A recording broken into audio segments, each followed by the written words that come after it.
사람이 살면서 가장 힘든 것이 무엇일까요? 네, 사람을 힘들게 하는 것들이 있죠. 그런데 사람이 살면서 제일 무섭고 어려운 게 사람입니다. 근데 또 반대도 또 맞아요. 제일 행복하고 제일 기쁜 것도 또 사람 때문이지요. 구약 성경에 보면 나 혼자 남았다.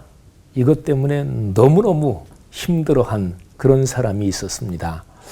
뭐 둘이 짠 건 아닌데 김현 목사님이 말씀하신 저도 그 엘리야를 떠올렸습니다. 그래서 열왕기상 19장 10절에 엘리야가 대답하되 만군의 하나님 여호와께 내가 열심히 유별합니다. 이는 이스라엘 자손이 주의 언약을 버리고 주의 제단을 헐며 칼로 주의 선지자들을 죽였으며 오직 나만 남았습니다. 근데 그들이 내 생명도 빼앗으려고 합니다. 나 혼자다. 이것처럼 사람을 어렵게 하는 게 어디 있겠어요. 인간이라는 이 한자어 표현은 그 간자가 사실은 사이간자입니다. 그러니까 이것만 해도 사람이에요. 그러니까 그 한자가 참 재밌고 깊은 철학적 의미를 담고 있는데 인만 해도 사람인데 근데 뒤에다가 사이 간자를 썼거든요. 그러니까 사람의 본질은 혼자서 살 수 없고 사람은 사람 사이에서 살 수밖에 없는 거다. 뭐 그런 의미가 담겨 있는 거죠. 근데 그거는 정확하게 성경에서 말씀하는 인간에 대한 가르침하고 일치합니다. 하나님이 사람을 창조하시되 남자와 여자로 창조하셨다. 이거는 양성을 말하기도 하지만 사람은 혼자 사는 존재가 아니라 사람과 사람 사이에서 사는 존재다. 이 메시지도 거기에 들어있지요. 혼자 사는 것 참 사람을 힘들게 만드는 것입니다. 그런가 하면 구약 성경에서 다른 사람 만나는 것 때문에 무서워 죽겠다 이러는 한탄도 나옵니다. 가인이 죄를 짓지요. 그때 가인이 이제 자기의 두려움을 하나님 앞에 고백합니다. 창세기 4장 14절인데요. 내가 땅에서 피하여 유리하는 자가 될지라 무릇 나를 만나는 자마다 나를 죽이겠나이다. 참 이게 무슨 이 상황입니까? 엘리야는 나 혼자 남아서 너무너무 힘듭니다. 그러니까 죽고 싶습니다. 이렇게 얘기하는데 이 가인이라는 사람은 사람 만나는 거 무서워 죽겠습니다. 그러니까 사람은요, 혼자 있어서 힘들든지 사람 만나는 게 힘들든지 어쨌든 사람은 사람 때문에 힘든 거지요. 자, 그런데 힘들다 하는 모든 것 중에서 제일 힘든 것은 삶의 의미를 잃어버리는 것. 그게 이제 허무, 이게 바로 그것이죠. 내 삶에 어떤 보듬어 안고 끌어안고 살아갈 이 안에 어떤 내용이 완전히 상실된 거, 속이 다 비어버린 거죠. 그게 바로 허무입니다. 그런데 성경 전체에서 이 허무를 노래하는 그런 책이 있습니다. 그게 바로 전도서입니다. 이풍진 세상을 만났으니 너의 희망이 무엇이냐. 이게 사실은 전도서 내용을 얼핏 일견하면 인생 허무갑니다. 그런데 전도서를 이제 조금 찬찬히 깊이 읽어보면 인생 허무하다. 그래서 더 이상 살 필요 없다. 그런 책은 아니지요. 이 전도서 1장 2절 이하를 쭉 읽으면 저는 이게 마음이 섬찟하게 만드는 그런 구절이 있습니다. 그러니까 모든 것이 헛되다. 이거는 섬찟한 거잖아요. 헛되는데 그걸 왜 해요? 왜 살아요? 헛된데. 그 다음에 만물이 피곤하다. 이거는 무서운 표현 아니에요. 만물을 사람으로 의인화시켜서 만물이 피곤해한대요. 만족이 없대요. 기억되지 못한대요. 이게 사실은 무지무지하게 끔찍한 것들이거든요. 근데 전도서는 인간의 허무한 실상을 아주 적나라하게 아주 그냥 마구 파헤칩니다. 그런데 그걸로 끝은 물론 아니죠. 전도서가 우리에게 말씀하는 가장 최종적인 언어가 있습니다.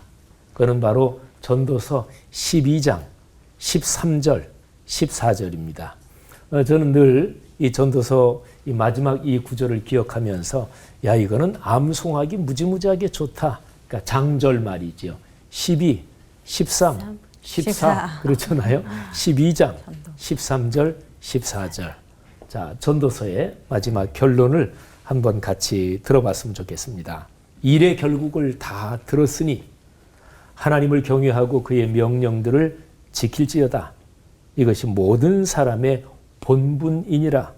그러니까 인생의 인간다움, 인간의 본성이 바로 여기 있다 그런 얘기죠. 하나님은 모든 행위와 모든 은밀한 일을 선악간에 심판하시리라.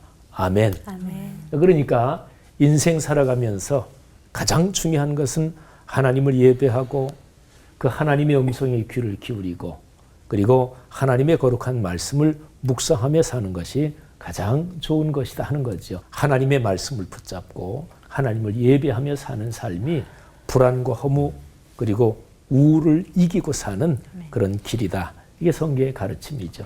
이 전도서의 위대한 가르침이 우리 모두에게 이 코로나 엔데믹으로 넘어가는 이 시기를 넉넉하게 이겨내는 그런 귀한 말씀이 되기를 바랍니다. 아멘. 기도하겠습니다. 하나님 은혜 감사합니다. 하나님을 예배하고 하나님의 거룩한 말씀 귀 기울여 듣고 묵상하며 삶의 여정 걷게 하옵소서. 예수님 이름으로 기도 올립니다. 아멘. 자발적으로 고독해진다는 거 참 쉽지가 않거든요. 근데 고독하면 되게 쓸쓸하고 외롭고 이런 느낌이잖아요.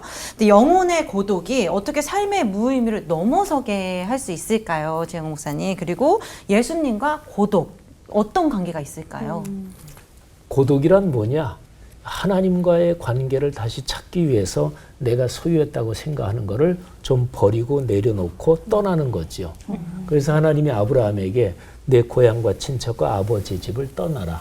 그리고 타락한 이스라엘 백성한테 하나님은 늘 광야로 돌아가라. 사실은 그 얘기를 하시는 거예요. 첫사랑의 장소. 광야는 내가 가진 소유한 거 모든 거 다 내려놓고 하나님만을 생각하게 하는 장소죠. 그래서 예수님도 예수님 생애에서 이제 사시면서 가장 인기 절정일 때 그때 예수님은 그거를 다 떠나서 홀로 고독한 길로 가셨죠. 그러니까 오병이어의 기적을 베풀었을 때 인기가 최고 절정이었거든요. 근데 예수님이 군중들을 빨리 흩어보내고 제자들하고 분리시키죠. 그리고 예수님도 그들을 다 보내고 나서 요한복음 6장에 보면 홀로 산으로 가셔서 밤이 새도록. 그러니까 이제 그런 것들하고 다 분리하고 그리고 하나님과의 관계 다시 거기로 깊이 들어가도록 예수님은 혼자이셨던 거죠. 그러니까 기독교의 고독은 자아를 넘어서는 그런 종류의 철학적 명상은 아닙니다. 기독교의 고독은 우리의 본향인 하나님 그분을 만나기 위해서 그분 이외의 다른 것들로 너무나 익숙해졌던 그런 거를 떠나는 고독. 예수님의 삶에서 이제 그런 게 있었죠. 우리 김 목사님 표현이 좀 아주 가슴에 콱 와닿는데 단무지, 기독교 신앙에서 2000년 역사에서 신앙이 가장 좋았던 분들의 공통적인 특징이 영적 단순성입니다. 그리고 무라는 거야 그야말로 우리 기독교에서 우리가 가진 소유를 뭐 다 팔아 다른 사람들에게 나눠주고 예수님이 어떤 부자에게 했던 그 말씀 때문에 초대 기독교 수도원 운동의 창시자라고 하는 안토니우스를 비롯해서 수많은 그리스도인들이 사실은 그 내 소유를 다 팔아서 나눠줘라 여기에 도전을 받고 사회간 영적인 고독이라는 거는 바로 그런 메커니즘으로 작동이 되고 그게 어느 날 예배의 자리로 나가는 그런 거하고 구조가 사실은 같죠.